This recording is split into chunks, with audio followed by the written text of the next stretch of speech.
Directed by one of the creators of the slapstick comedy Airplane, Jerry Zucker, and scripted by Bruce Joel Rubin, Ghost suggests not only that there's an afterlife, but that it's straight out of Mills and Boon. We asked horror fantasy director and writer Clive Barker, whose new film Nightbreed offers a much darker account of the afterlife, to compare notes about filming life after death. Hi, welcome to our shores. Jerry, you've got a very successful movie on your hands. Congratulations to you both on that. Any ideas why it's so successful? Why it's catching people's imaginations the way it is? I don't know. If I knew, I'd do it again immediately. Will you? I don't know. I'd like to.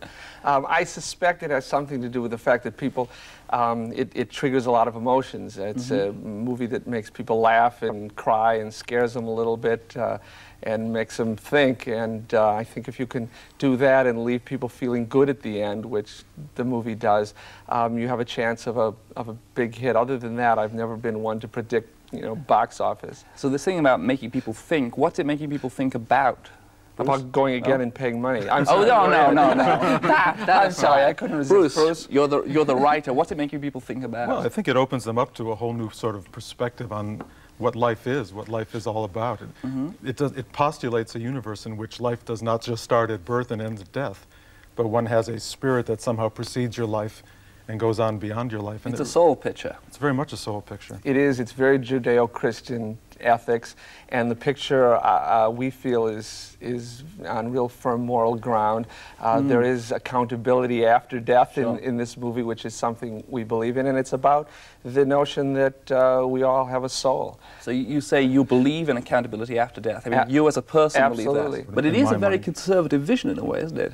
The good guys are the good guys, the bad guys are the bad, and the bad and good are very clearly defined in the picture. Well, they are in Ghost. I mean, we really do have a universe in which good is good and bad is bad. We don't deal with the gray area, but that is an area, I suppose, that other films can tackle. So that ambiguity is something that you feel, I suppose, populist movie making can tackle.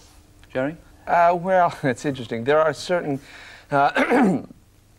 compromises you have to make. I shouldn't say compromises, but we're making a movie, and we want it to play as great entertainment without having to seriously compromise or put anything on the screen that doesn't have things underlying it that we believe, so that with the little devils that come and take the bad guys away after they die, that's a cinematic depiction. And in a movie, I think you want, people want to root for the good guys and boo the bad guys, and so yes, we bowed to those movie norms. The thing that sort of surprises me is that the visions of, particularly of heaven towards the end, are so, forgive this, deodorized. I mean, by the time we get to the end of the movie, we've got this sort of Spielbergian vision of white ethereal forms coming to claim Patrick Swayze. And in a way that seems, when the movie has been sort of punchier in the middle, seems almost sickly, almost saccharine. Well, I'm off of sugar at the moment, so I like it. I'm always on say with saccharine with everything, but I actually I quite like the end vision. We had a couple things in mind. One, the idea of making heaven pleasing, so that we didn't want to set new ground in terms of making it strange or unusual or having people think particularly in another direction. We wanted it to be a pleasing image. And the vision of heaven is very much the archetypal vision of heaven, and in a sense hell is sort of archetype also. Yeah. And there are reasons archetype exists. I mean, an archetype isn't there just by chance. It's because it has some major meaning to us as a people. Absolutely. I mean, even in talking about heaven, we talked about images of heaven, and the image that comes up most clearly is a kind of sunset, glowing, beautiful, glowing cloud-like formation.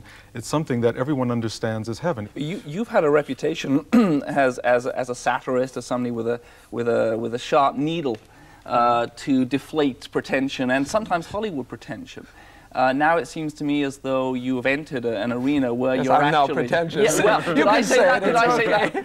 How do you feel about being pretentious? Great. I mean, as long as it's selling. No, I don't feel that way.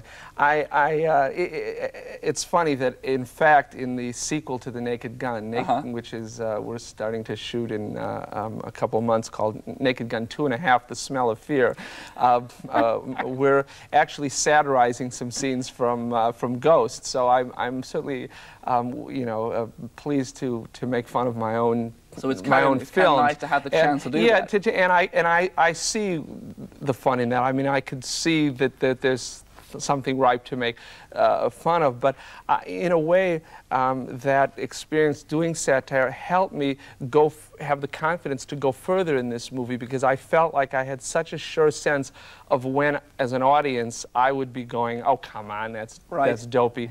Thank you very much indeed, gentlemen. Sure. Thank you. Thank you. But you know, the most important thing. Ghost opened yesterday.